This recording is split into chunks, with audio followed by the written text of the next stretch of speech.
Povo de Deus, Lamentações, capítulo 3, um capítulo que essencialmente retrata as dores de Jeremias por causa do seu chamado. Já falamos sobre isso. Lá no capítulo 1, nós temos o chamado de Jeremias, lá no livro de Jeremias. E nós vemos lá Deus falando: não temas, eu estou contigo para te guardar. E aí, na ocasião, nós enfatizamos aqui, ó, capítulo 1, versículo 8. Não temas diante deles, porque eu sou contigo para te livrar, diz o Senhor. E aí, qual é a perspectiva no coração de Jeremias quando ele ouve uma palavra dessa? Qual é a interpretação que ele tem automaticamente diante de uma palavra dessa? Percebe?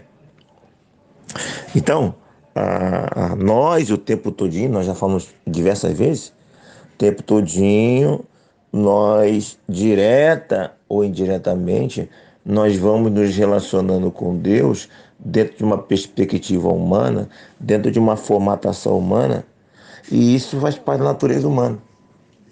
Quando você vai arrumar um emprego, repito, você tem ótimas perspectivas do emprego. O casamento, o namoro, a mudança de casa, a compra de um imóvel, o concurso público, o trabalho novo, tudo, quando você vai pensar, você pensa já moldado, tudo ali, moldadozinho ali dentro de uma visão sua de prosperidade, de paz. E você vai trabalhar para que tudo aconteça dentro daquela perspectiva. Mas a realidade vai mostrar que muitas vezes a nossa perspectiva ela é platônica, ela é meio que um amor platônico, meio florida, que muitas vezes não corresponde à realidade. Então nós vemos aqui, que nós aprendemos aqui, não uma ideia de que Deus mentiu, né? Mas a ideia de que Deus, ele garante para Jeremias que a vida de Jeremias, os acontecimentos de Jeremias estão totalmente sob o domínio de Deus, sob controle, e que todas as coisas irão contribuir para um propósito final de Deus, ok? E não haverá acidentes, não haverá abandono, haverá propósito.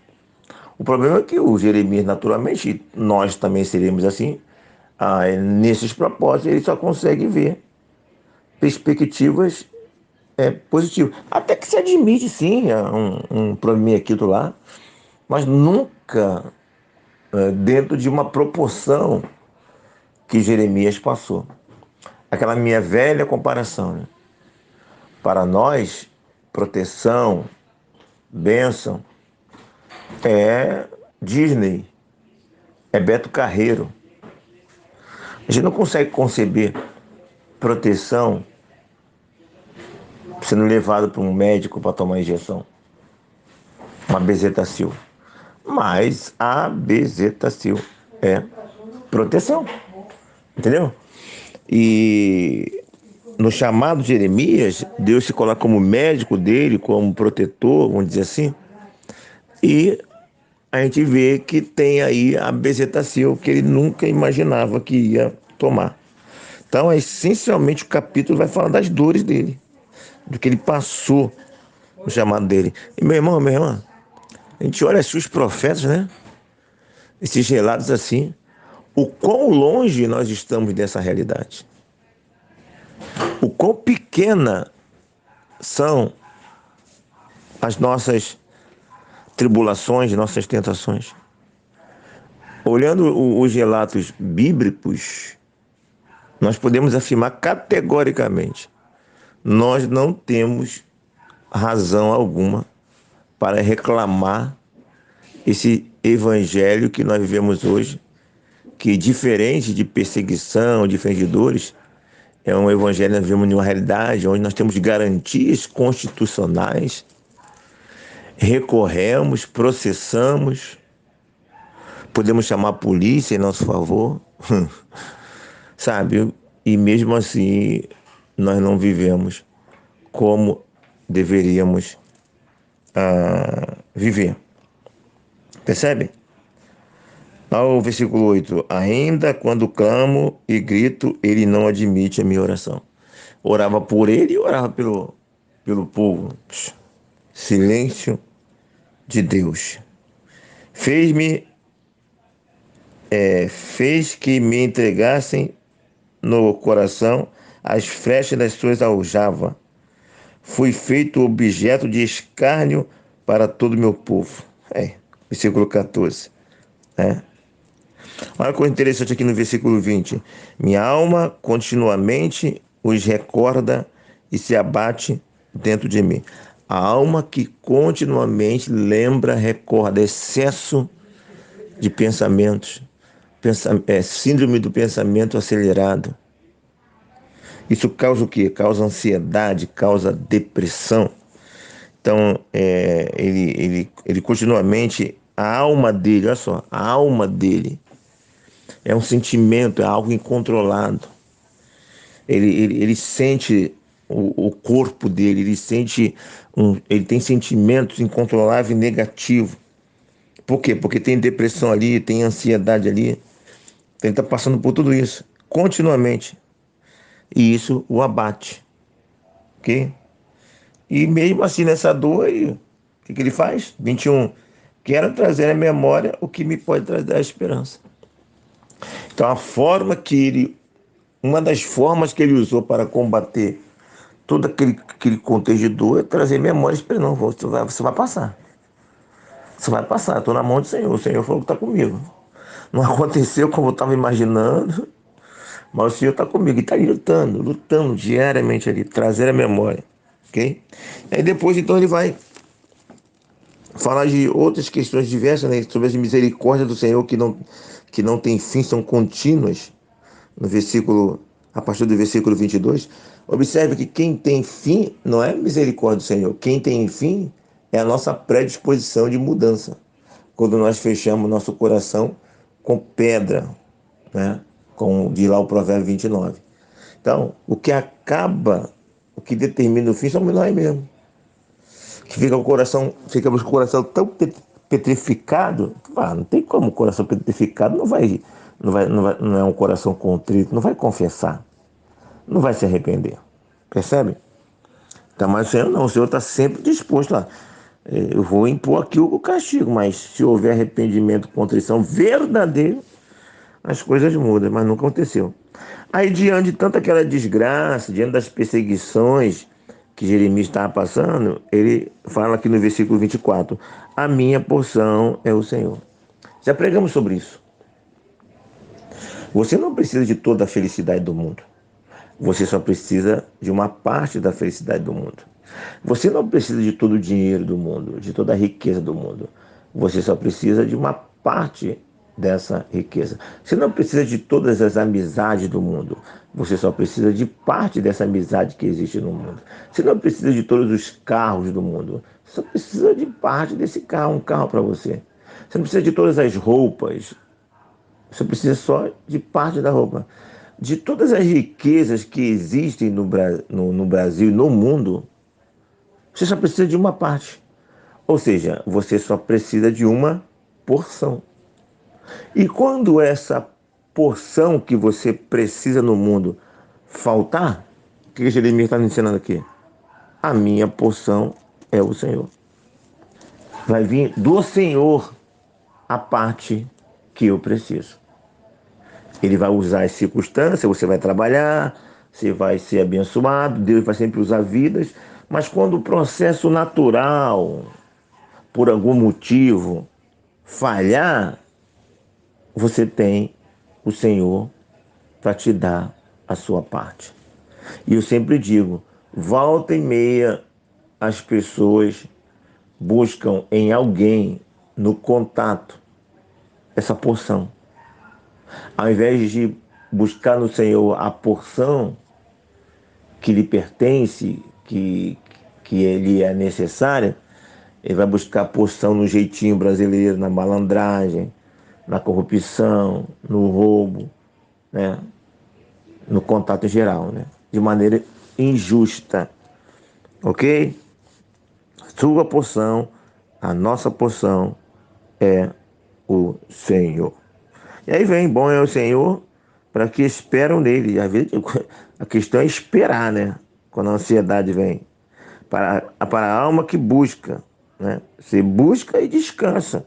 Já fez a sua parte? Bom, já fiz minha parte, já fiz tudo que tem que fazer, da minha parte eu vou descansar, né? Bom é o Senhor para que esperam nele, para a alma que o busca. Bom é aguardar a salvação do Senhor, e isso em reclamações, em ansiedade, que muitas vezes é difícil. Não, em silêncio. Guardar em silêncio. Fez a tua parte, tem convicção que não tem pecado praticado, não tem nada mais a ser feito, descansa. Descansa. Deixa acontecer, né? Deixa acontecer. Assente-se solitário e fique em silêncio, versículo 27. Ok? E deixa Deus agir. Difícil? É, mas é o recurso. Porque fazendo assim, haverá uma esperança para você, de acordo com o versículo 29, de Deus a se comportar, Deus agir de acordo com a sua perspectiva, caso que a sua perspectiva esteja de acordo com a perspectiva dele. Já feito a paz, descanso, espera, ele vai dar a resposta, né? Tenha esperança, né, de que as coisas aconteçam. 31. O Senhor, ainda que entristece alguém, usará de compaixão. Aleluia. Eu tenho que me apegar nisso. Não, Deus é de compaixão, Deus é de misericórdia, Deus é amor, Deus é bondoso, Deus é longano. E garra-se nisso, né? É aquela boia na hora do afogamento. Caiu, tá se afogando, se bateu, pô. Então a boia, opa, garra-se nessa boia para não se afogar. Porque não aflige nem entristece de bom grado os filhos dos homens. Ele não tem prazer de fazer isso. Ele bate, mas bate com pena. Olha só. Ele bate, já bate. Se ele bate, já bate com pena, tu já está na vontade que alguém não está querendo fazer aquilo. O filho, quando apanha do pai ou da mãe, ele já tem uma vantagem. Porque o pai, ele já tem o pai e a mãe já tem predisposição de não fazer aquilo, não quer. Então já há uma vontade de não fazer. Basta ser auxiliado, estimulado para não fazer. E qual é a palavra em todo sentido? Contrição, confissão, arrependimento, pedido de perdão. Ok? 34, pisa debaixo dos pés todos os presos da terra, perverte o direito do homem perante o Altíssimo, subverte o homem no seu pleito, não veria o Senhor. Isso aqui do 34 ao 36 são ações do homem contrária ao princípio de Deus. Aí vem a pergunta: Deus não vai ver isso, cara? Isso aqui é uma cutícula dentro de tudo que aconteceu. Então ele faz uma relação, Deus não vai ver isso. Tu acha que Deus não vai ver as coisas erradas? Deus vai deixar de agir diante de atitudes erradas? Não vai. Ele vai corrigir. De uma maneira ou de outra ele vai fazer. Cedo ou tarde, na nossa perspectiva de cedo ou tarde, ele vai fazer. Em nossa perspectiva. Porque na perspectiva real vai fazer no tempo adequado. Acaso não procede do Altíssimo tanto o mal quanto o bem? Versículo 38. Aquela concepção do Velho Testamento, né, do salmista. Nós estudamos muito sobre isso no livro de Salmos. A concepção cultural daquela época é que Deus é o dono do bem e do mal. A figura do diabo não existe. Entendeu? Sim, o diabo já existia, mas eles não tinham essa concepção. Tudo é Deus. E eles aceitavam isso tranquilo. Isso aí já era normal, não havia crise nisso. Havia crise sim quando Deus agia, assim, no sentido de Deus não fazer. Né? As pessoas ficavam abatidas, o porquê. Mas era natural entender que Deus é o causador de tudo. Hoje não. Mesmo nós temos tendo toda uma revelação, tanto do Velho Testamento como do Novo Testamento, qualquer coisa do mal vai ser sempre o diabo. Sim, é verdade, o mundo já é no maligno, mas nós sempre pensamos na ação direta do diabo, porque o mundo já é no maligno é o sistema, né? Que rola na forma automática. Mas quando nós pensamos, nós já pensamos direto, naquela ação direta dele. Sempre vai ser ele. Esse é o nosso pensamento comum em nossa cultura. Mas Deus também faz muita coisa que para nós é o mal, para que na verdade, na realidade espiritual é o bem. Mais uma vez, a bezetacil é o bem. É mal para a gente, mas para ele o bem. Aí vem o 39, interessante, versículo muito conhecido, né? Porque pois se queixa o homem vivente, queixa-se cada um dos seus próprios pecados. Por tudo é consequência. Tá reclamando de. Engraçado que aquele povo lá, né? O povo Judá ainda se queixou, cara. Você tá se queixando, Judá? É sério isso? Olha pro teu pecado e se queixa dele, filho. Ok? Versículo 42 em diante, nós prevaricamos. Olha que coisa interessante aqui, gente. Nós prevaricamos e fomos rebeldes, e tu não nos perdoaste.